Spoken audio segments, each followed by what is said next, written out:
जैसा कि आप सभी को पता लग चुका होगा कि आपकी कंपार्टमेंट की डेट शीट आ चुकी है और आपका जो है 12वीं कक्षा का जो एग्ज़ाम है वो सिर्फ एक ही दिन है और वो है 26 जुलाई को। यानी कि 26 जुलाई के दिन 12वीं कक्षा के सभी सब्जेक्ट के जो हैं पेपर हैं। आज मैं आपको इस वीडियो के अंदर 12वीं कक्षा का इंग्लिश का पेपर दिखाऊंगा कंपार्टमेंट का, जो पिछले साल हुआ था। यानी कि इस क्वेश्चन पेपर से आपको ये पता लग जाएगा कि कंपार्टमेंट का पेपर कैसा आता है और पिछले साल कैसा आया था और कौन कौन से क्वेश्चन जो है उसके अंदर आए थे। जैसा कि आप देख सकते हैं 12वीं कक्षा के लिए है इंग्लिश सब्जेक्ट है और नॉर्मल पेपर में यानी कि जो फरवरी मार्च में जो आपके एग्ज़ाम होते हैं और कंपार्टमेंट जो जुलाई के मंथ में पिछले साल जो कंपार्टमेंट का पेपर हुआ था और जो इस साल होगा उसमें डिफरेंस क्या होता है। यहाँ पर देखिए लिखा हुआ है only for compartment additional improvement candidates, और जो नॉर्मल पेपर होता है फरवरी मार्च में यहाँ पर जो है फ्रेश लिखा होता है। पहले पेपर दिखाता हूँ मैं आपको।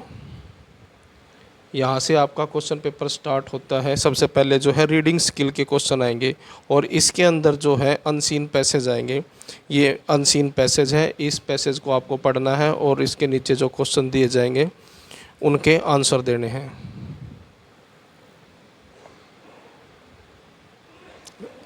तो ये पैसेज है आपका, इस पैसेज को आप अच्छे से पढ़ लें और समझ लें।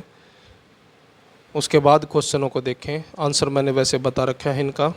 पहला क्वेश्चन है who are the people that really appear in history books, यानी कि वो कौन लोग हैं जो अपीयर होते हैं यानी कि दिखाई देते हैं हिस्ट्री की किताबों में।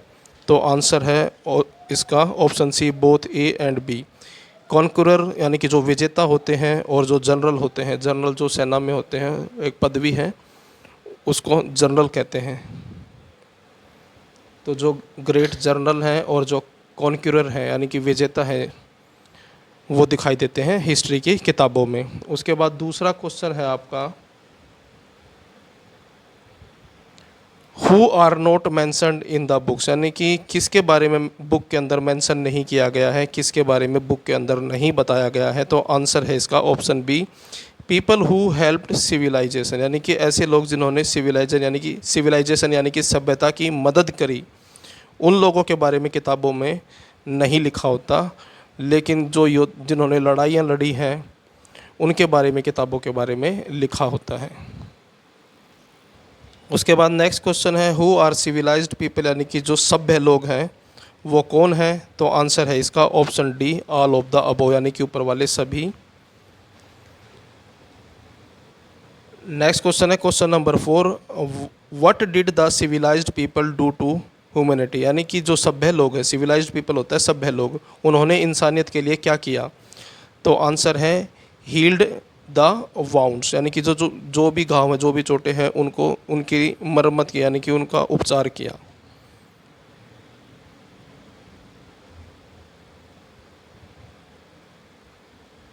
यानी कि जो सभ्य लोग थे उन्होंने इंसानियत के लिए कार्य किए।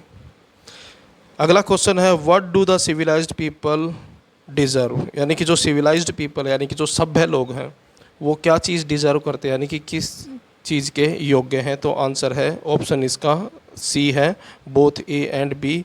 आवर एडमिरेशन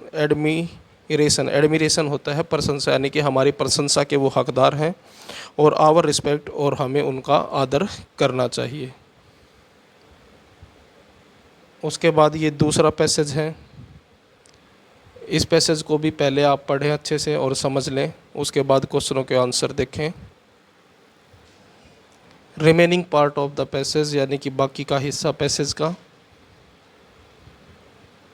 और अब इसके नीचे जो है क्वेश्चन है what is the first duty of students, यानी कि जो छात्र हैं उनकी पहला कर्तव्य क्या है। ड्यूटी मतलब कर्तव्य।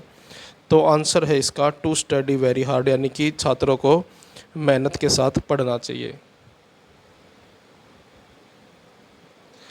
नेक्स्ट क्वेश्चन है for what purpose should students acquire knowledge and skill, यानी कि किस पर्पज़ के लिए स्टूडेंट्स को नॉलेज मतलब जानकारी, ज्ञान मतलब स्किल जो है एक्वायर करनी चाहिए, यानी कि प्राप्त करनी चाहिए, यानी कि किस चीज़ के लिए स्टूडेंट्स को जो है नॉलेज और स्किल जो है होनी चाहिए। तो आंसर है इसका option A to serve their country and people, यानी कि देश की सेवा करने के लिए और लोगों की सेवा करने के लिए। नेक्स्ट क्वेश्चन है, what do the crooked politician make the students do, यानी कि जो धोखेबाज पॉलिटिशियन है, यानी कि जो धोखा देते हैं राजनेता, वो स्टूडेंट्स के साथ क्या करते हैं। तो इसका आंसर जो है ऑप्शन डी है, ऑल ऑफ द अबव, यानी कि टू ग्रो वायलेंस, यानी कि वायलेंस को बढ़ावा देने के लिए स्टूडेंट्स का यूज़ करते हैं वो। उसके बाद है टू डैमेज बिल्डिंग, यानी कि जो प्रॉपर्टी है, जो बिल्डिंग्स हैं, उनको डैमेज करने के लिए स्टूडेंट्स का यूज़ किया जाता है पॉलिटिशियंस द्वारा, जो फ्रॉड पॉलिटिशियंस होते हैं। और to clash with the police, और पुलिस के साथ क्लैश यानी कि लड़ाई झगड़े के लिए विद्यार्थियों का यूज़ किया जाता है पॉलिटिशियन के द्वारा।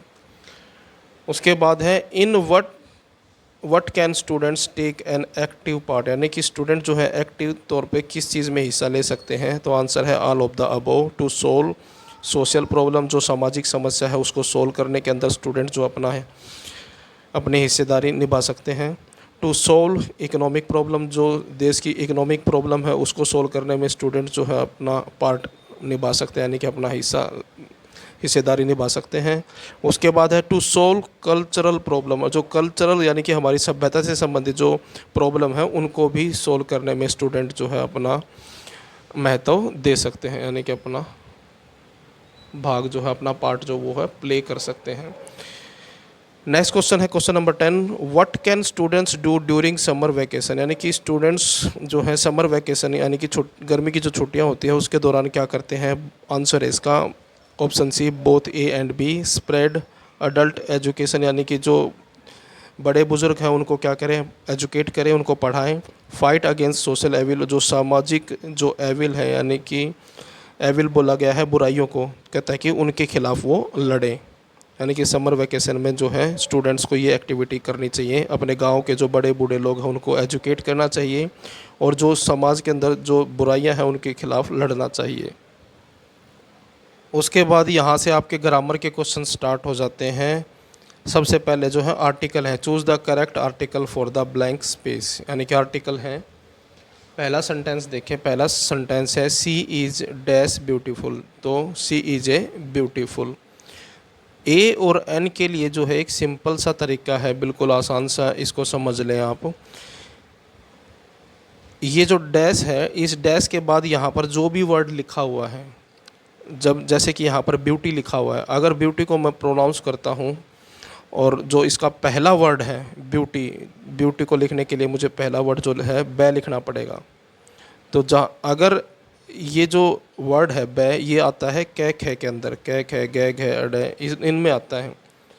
अगर इसमें से साउंड आती है, डैश के बाद जो भी वर्ड है और कै खे गै, इनमें से किसी जो 26 हैं 32 हैं, इनमें से अगर किसी में से आवाज़ आती है, साउंड आती है, तो आंसर में आएगा ए। और जो 12 खंडी है ए आ ई और ई, ये जो 12 होते हैं टोटल, अगर डैश के बाद अगर कोई वर्ड लिखा हुआ है और उसको प्रोनाउंस करते हैं, यानी कि उसका उच्चारण करते हैं, और उसका पहला अक्षर अगर इसमें से बनता है, तो ब्रैकेट के अंदर यहाँ पर आंसर में एन आ जाएगा। अगर कैखे में से आवाज़ आती है तो आंसर में ए आ जाएगा, क्योंकि यहाँ पर कैखे में से है, तो बै जो है कैखे गैग है, इनमें से आता है, तो इसलिए यहाँ पर आंसर में ए आया है।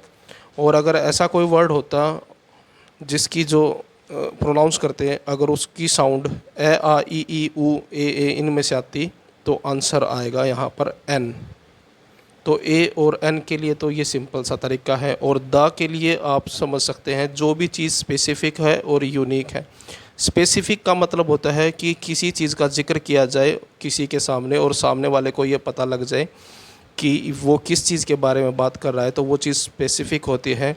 मान लीजिए आपने किसी को पेन दिया, और आप जब उससे अपना पेन वापस मांगने के लिए जाएंगे, तो आपको बोलना पड़ेगा please give me the pen. The pen इसलिए बोला क्योंकि आपने वही पेन मांगा है जो आपने उसको दिया था, ना कि कोई और। अगर आप किसी और से अगर आपने पेन मांगना है, तो आपने बोलना पड़ेगा please give me a pen. A pen का मतलब है कि आपने पेन मांगा है बोरो करने के लिए। तो वो जो सामने वाला है वो कोई एक पेन आपको दे सकता है। लेकिन अगर आपने किसी को पेन दिया है और आपको अपना पेन वापस चाहिए, तो आपको बोलना पड़ेगा please give me the pen. जैसे ही आप द लगाते हैं तो इसका मतलब होता है कि जो आपने दिया था वही आपको वापस चाहिए। तो ये चीज़ होती है स्पेसिफ़िक। और यूनिक का मतलब होता है कि जो अपने आप में इकलौता हो, उस जैसी कोई भी चीज़ ना हो। जैसे कि कोई भी हिस्टोरिकल बिल्डिंग है, नदियाँ हैं, पर्वत हैं, कोई समुद्री जहाज़ है या फिर रेल है जिनके नाम होते हैं, न्यूज़पेपर हैं, इन सब ये जो है यूनिक होते हैं। इन सब के सामने जो है दा लगता है। उसके बाद है अगला, देखें, he is dash Shakespeares of our city. तो वो हमारे शहर का शेक्सपियर है। यहाँ पर दा आया है, दा इसलिए आया है क्योंकि कंपैरिजन करने के लिए भी जो है दा का यूज़ किया जाता है। यानी कि ही का कंपैरिजन किया है शेक्सपियर से। आपको पता होगा कि शेक्सपियर जो है इंग्लिश के बहुत बड़े पोएट हैं, कवि हैं। तो इनकी तुलना इसके साथ की गई है, सॉरी, इसकी तुलना जो है इसके साथ की गई है। तो इसलिए तुलना करने के लिए जो है दा का यूज़ किया जाता है। तो इसलिए आंसर में यहाँ पर दा आया है। उसके बाद नेक्स्ट क्वेश्चन है सी लाइक्स डैश पोइट्री। तो यहाँ पर पोइट्री है, तो इस वजह से जो है यहाँ पर कोई भी आर्टिकल नहीं आएगा,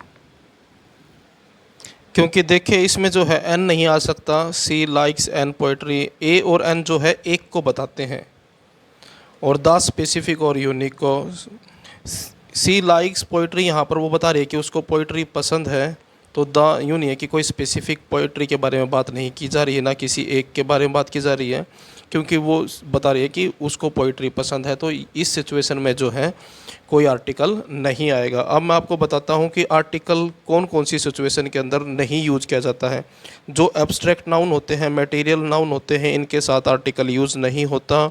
उसके अलावा जो है जो किसी भी देश का नाम है, कॉन्टिनेंट है या फिर कंट्री का नाम है, उसके साथ जो है द नहीं यूज़ होता। लेकिन जो ग्रुप जैसे कि यूनाइटेड नेशन है या फिर जैसे यूनाइटेड स्टेट ऑफ अमेरिका है, ग्रुप ऑफ आइलैंड है, इसलिए इनके नाम के साथ द आता है। जैसे इंडिया है या फिर किसी सिंगल श्रीलंका है, इनके साथ जो है द यूज़ नहीं होता। और ना ही किसी कॉन्टिनेंट के साथ यूज़ होता है, ना ही माउंटेन्स के साथ, जैसे माउंट एवरेस्ट वगैरह है, इसके साथ भी द का यूज़ नहीं किया जाता। जो लेक हैं जैसे डल लेक होगी, नाकी लेक होगी, इनके साथ भी जो है द यूज़ कभी नहीं होता। किसी भी बीमारी का नाम हो, यानी कि जैसे कि मलेरिया हो गया, फ्लू हो गया, टाइफाइड हो गया, कोई भी बीमारी का नाम हो, डिजीज़ यानी कि इलनेस, उसके साथ भी द कभी यूज़ नहीं होता है। किसी भी लैंग्वेज के साथ जो है द का यूज़ नहीं होता है। जैसे द इंग्लिश नहीं होता है। द इंग्लिश का मतलब है वहाँ के लोगों को तो बोला जा सकता है, उसके साथ तो द लग सकता है, लेकिन भाषा के लिए, लैंग्वेज के लिए जो है द यूज़ नहीं होता। जैसे द हिंदी कभी नहीं होता है, हिंदी होता है सिर्फ, जिस तरह से, उसी तरह से जैसे तमिल है, द तमिल नहीं होता, सिर्फ तमिल होता है। और उसके अलावा ध्यान रखें किसी भी गेम के नाम के साथ कभी भी article use, the article use या फिर आर्टिकल यूज़ नहीं होता। डेज ऑफ वीक है, मंथ है, फेस्टिवल है, इन सब के साथ जो है आर्टिकल कभी भी यूज़ नहीं किया जाता है। उसके बाद अगला देखें, नेक्स्ट है choose the correct form of the verb for the blanks, यानी कि यहाँ पर टेंस आ गए हैं, आपको टेंस फिल करने हैं। अब यहाँ पर पहला सेंटेंस देखें, ही डैश हीज़ नेम। तो आंसर इसका ऑप्शन सी है, टोल्ड आएगा। He told his name. Tailed नहीं होता, टोल्डिड नहीं होता, क्योंकि टेल, टोल्ड, टोल्ड, टेल की सेकंड फॉर्म टोल्ड होती है और थर्ड फॉर्म भी टोल्ड ही होती है। टेलिंग भी नहीं आ सकता क्योंकि आईएनजी लगा हुआ है। प्रेजेंट कंटिन्यूअस के कंटिन्यूअस में आईएनजी आता है। अगर ये आएगा तो इसके साथ में इज भी आ जाता है। He is telling his name तब आ सकता था, लेकिन यहाँ पर नहीं आएगा। तो आंसर जो है इसका ऑप्शन सी है, told. He told his name, उसने अपना नाम बताया। उसके बाद अगला सेंटेंस देखें, सी दे आर फाइटिंग। तो आंसर बी जो है इसका आंसर है फाइटिंग। कैसे पता लगा? देखिए सी का मतलब होता है देखें, यानी कि आप किसी को दिखा रहे हैं देखो कि वो लड़ रहे हैं। तो प्रेजेंट कंटिन्यूस का ये सेंटेंस बन गया, सी दे आर फाइटिंग, और आर भी है। जो प्रेजेंट कंटिन्यूस होते हैं उसमें इज एम आर यूज़ होता है, तो यहाँ पर आर है यानी कि प्रेजेंट कंटिन्यूस की पहचान है। तो फाइटिंग, क्योंकि प्रेजेंट कंटिन्यूस में आईएनजी लगती है। उसके बाद नेक्स्ट क्वेश्चन है, it is no use dash for the moon. तो यहाँ पर फिर से देखें, इज़ आ गया है, प्रेजेंट कंटिन्यूस का है, तो क्राइंग आईएनजी आ गया। तो यही ऑप्शन जो है इसमें आईएनजी है, तो ये आंसर है आपका। It is no use crying for the moon, यानी कि कोई फ़ायदा नहीं है चांद के लिए रोने का, क्योंकि कोई चांद तो तोड़ कर ला नहीं सकता तो इस वजह से। नेक्स्ट क्वेश्चन है, choose the most appropriate modal auxiliary for the blanks. Next question देखें, dash you come to lunch, तो आएगा इसमें will you come to lunch, तो आंसर में आ जाएगा विल। और यहाँ पर हिंट भी दिया गया है इनविटेशन के लिए, will you come to lunch, यानी कि क्या आप लंच के लिए आओगे। और नेक्स्ट है, she dash be rewarded, she will be rewarded, यानी कि उसको जो है इनाम दिया जाएगा, प्रोमिस किया जा रहा है, यहाँ पर हिंट दिया गया है। सी विल बी रिवार्डेड, यानी कि उसको जो है रिवॉर्ड यानी कि इनाम दिया जाएगा। नेक्स्ट अगला सेंटेंस है, ए जज dash B upright must be, यानी कि जो जज है वो गलत हो ही नहीं सकता, यानी कि अगर वो गलत हो जाएगा तो किसी को गलत सज़ा हो जाएगी, इसलिए ए जज मस्ट बी अपराइटेड, यानी कि जो जज है या जो निर्णय है वो हमेशा सही होना चाहिए। तो ड्यूटी को बताता है, कंपल्सन को बताता है मस्ट। उसके बाद नेक्स्ट देखें, change the voice, she writes a letter, तो आंसर है इसका ऑप्शन डी। आपको पता है वॉइस के अंदर क्या करना होता है, जो ऑब्जेक्ट है वो सब्जेक्ट बन जाएगा, सब्जेक्ट जो है ऑब्जेक्ट बन जाएगा। तो ए लेटर हम उठा के आगे ले आएंगे, a letter is present indefinite है, प्रेजेंट इंडेफिनाइट को प्रेजेंट कंटिन्यूस में कन्वर्ट कर देते हैं, तो ए लेटर इज़ रिटन, और हमेशा वर्ब की थर्ड फॉर्म यूज़ होती है वॉइस के अंदर, तो is written by her, a letter is written by her. Next sentence है, where do they buy the books, question में है, तो देखें वेयर यूँ का यूँ रहेगा आगे, where are the books bought by them, तो ऑप्शन डी जो है आपका आंसर होगा। नेक्स्ट क्वेश्चन है, ही कैन स्पीक इंग्लिश, तो English can be spoken by him.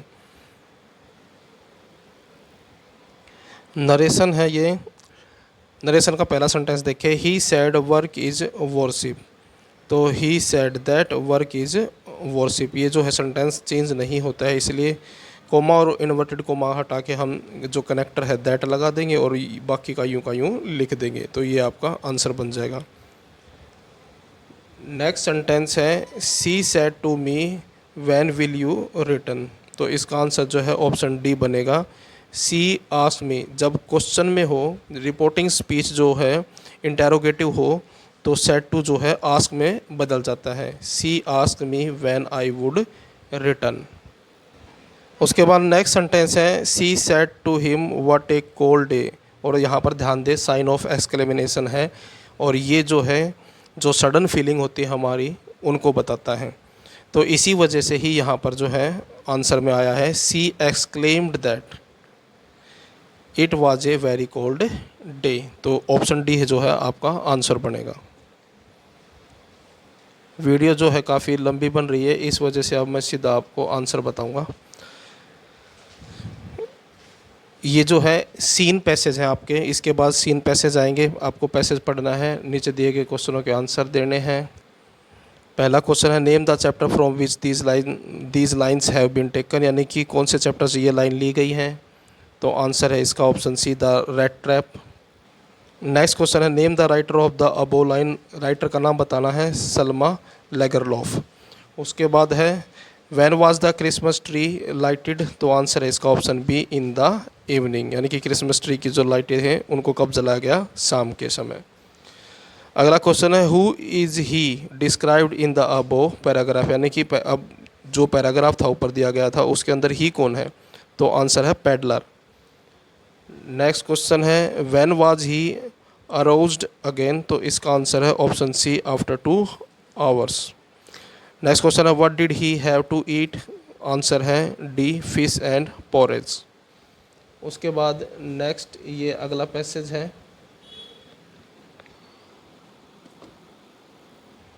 पहला क्वेश्चन देखें अगले पैसेज का। नेम द चैप्टर, फिर से वही नाम बताना है, इंडिगो चैप्टर का नाम है। नेम द राइटर, राइटर का नाम बताना है लुइस फिशर। और अगला क्वेश्चन है who is he mentioned in the first sentence, यानी कि पहले सेंटेंस के अंदर ही कौन है, तो M K Gandhi. Next question है question number 35 where did Gandhi decide to go, यानी कि गांधी ने कहाँ जाने का निर्णय लिया, तो आंसर है मुजफ्फरपुर। नेक्स्ट क्वेश्चन है who accompanied Gandhi to Motihari, यानी कि गांधी के साथ कौन गया मोतिहारी, तो आंसर है लॉयर्स।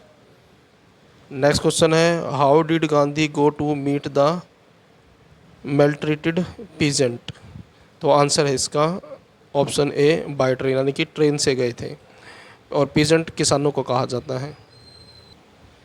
उसके बाद ये स्टेंजा है पोएम का, बिल्कुल पैसेज की तरह होता है स्टेंजा भी। स्टेंजा को पढ़ें और नीचे दिए गए क्वेश्चनों के आंसर देने होते हैं। पहला क्वेश्चन है नेम द पोएम, पोएम का नाम बताना है। From which above line have been taken, जहाँ से ये लाइनें ली गई हैं, तो नाम है keeping quiet. Name the poet, कवि का नाम बताना है पैब्लो नेरुडा। और अगला क्वेश्चन है what should not be confused with, तो आंसर है इसका option B total inactivity. Next question है क्वेश्चन नंबर 41।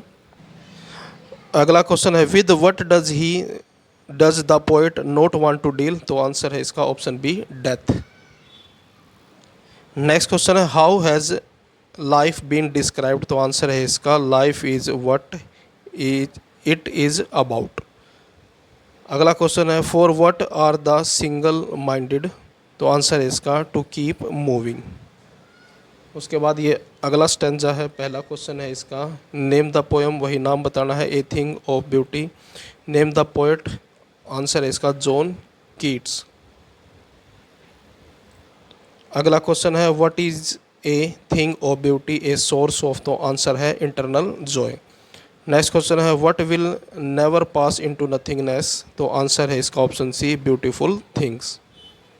क्वेश्चन नंबर 48 है with what is beauty associated, तो आंसर है sleep with sweet dreams. Next question है what will a thing of beauty keep for us, तो answer है a quite bower. उसके बाद है read the following questions and write the correct answer from the option given below. तो पहला question है M Hamel was going to ask question on participles, तो answer आएगा पार्टिसिपल्स। जो एम हेमल थे वो क्वेश्चन पूछने वाले थे पार्टिसिपल्स पर। पार्टिसिपल्स जो होते हैं ग्रामर का, इंग्लिश ग्रामर का हिस्सा होते हैं, पार्ट होते हैं। What did friends see in front of the bulletin board, तो बुलेटिन बोर्ड के सामने फ्रेंड्स ने क्या देखा, ए बिग क्राउड, यानी कि बड़ी भीड़ लगी हुई थी वहाँ पर। नेक्स्ट क्वेश्चन है did Sahib know the meaning of his name, क्या साहिब अपने नाम का मीनिंग जानता था, मतलब जानता था, नो नहीं। What was the colour of the water of the pool, तो आंसर है yellow. What did the peddler steal from the old man's cottage, यानी कि बूढ़ा व्यक्ति का जो घर था, कॉटेज घर को बोलते हैं, वहाँ से पेडलर ने क्या चुराया था, तो आंसर है पैसे चुराए थे, मनी। वेयर वाज द आश्रम ऑफ एम के गांधी, तो आंसर है सेवाग्राम में, ऑप्शन बी जो है आंसर है इसका। नेक्स्ट क्वेश्चन है what kind of change did M K Gandhi want to bring about, तो आंसर है सोशल चेंज, यानी कि सामाजिक बदलाव लाना चाहते थे। अगला है answer the following question from the options given below. How does Charlie reach the third level, तो आंसर है option B by subway train. अगला क्वेश्चन है where does Charlie want to go in the year 1894, तो answer है Galesburg. Next question how did Sadao address the general, तो answer है excellency, option C जो है एक्सीलेंसी, यानी कि एक्सीलेंसी कहता है डॉक्टर सदाव जनरल को। How should Roger smell according to his mother? तो आंसर है like a skunk. Next question है question number 61। How did Derry enter the garden of mister Lamb? तो आंसर है option C climbed on the wall, यानी कि दीवार पर चढ़कर। Who was Evans a prisoner? और नेक्स्ट क्वेश्चन है question number 63। How many times had Evans escaped from jail before his O level examination? यानी कि ओ लेवल एग्जामिनेशन से पहले इवांस कितनी बार जेल से भागा था? तो आंसर है 3 टाइम्स। तो ये था आपका क्लास 12th का इंग्लिश का कंपार्टमेंट का पेपर जो पिछले साल हुआ था। वीडियो अच्छी लगे तो लाइक करें, चैनल को सब्सक्राइब करके ऑल के बटन के ऊपर क्लिक कर लें ताकि जब नेक्स्ट वीडियो अपलोड हो तो उसका नोटिफिकेशन आपको मिल जाए।